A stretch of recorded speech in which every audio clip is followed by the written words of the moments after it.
लोणी काळभोर ग्रामपंचायत हद्दीतील रायावाडी परिसरात मंगळवारी दिनांक 23 डिसेंबर रोजी दुपारी 2च्या सुमारास तोडणीला आलेल्या ऊसाला भीषण आग लागल्याची घटना घडली. या आगीत 5 एकराहून अधिक क्षेत्रातील ऊस जळून खाक झाला असून शेतकऱ्यांचे 10 लाख रुपयांहून अधिक नुकसान झाले आहे.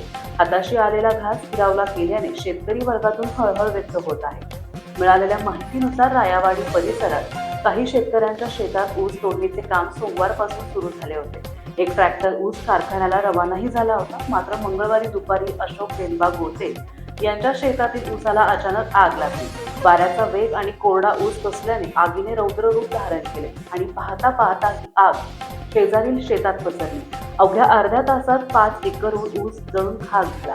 या आगीत माजी सरपंच भरत काळभोर, दत्तात्रय आबू काळभोर, भगवान लक्ष्मण काळभोर, प्रभाकर आबू काळभोर, सचिन भगवान काळभोर, अशोक बेनबा गोते आणि गोविंद गोते या शेतकऱ्यांच्या ऊसाचे प्रचंड नुकसान झाले आहे. तोडणीच्या ऐनवेळी आग लागल्याने या शेतकऱ्यांचे मोठे आर्थिक नुकसान झाले आहे. आगीचे नेमके कारण अद्याप समजू शकलेले नाही. दरम्यान प्रशासनाने तातडीने या घटनेचा पंचनामा करून नुकसान भरपाई द्यावी अशी मागणी पीडित शेतकऱ्यांनी केली आहे. जळालेला ऊस लवकरात लवकर काढपासाठी उचलला जावा यासाठीही प्रयत्न केले जात आहेत. रॉयल मीडिया न्यूज साठी प्रतिनिधी दिनेश कदम, लोणी काळभोर. रॉयल जीपीएस, तुमचा मार्ग आमची जबाबदारी. जीपीएसचे फायदे: गाडी मोबाईलवर लाईव्ह ट्रॅक करता येते. गाडीचा स्पीड किती आहे ते समजते. गाडी चोरीला गेल्यास आपल्याला मोबाईलवरून गाडी बंद करता येते.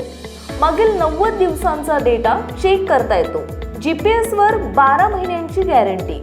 एकापेक्षा अनेक लोकांना वापरता येईल असे सॉफ्टवेअर. जीपीएसच्या माध्यमातून रोडवरील असलेले ट्रॅफिक समजते.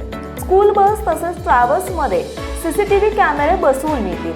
जाणार नाही गाडी चोरीला. फक्त एक कॉल करा.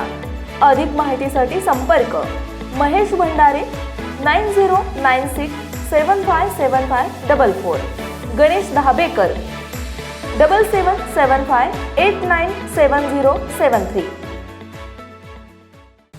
महाराष्ट्रातील ताज्या आणि महत्त्वपूर्ण बातम्या पाहण्यासाठी आजच आमच्या रॉयल मीडिया न्यूज चॅनलला सबस्क्राईब करा आणि बेल आयकॉन प्रेस करा.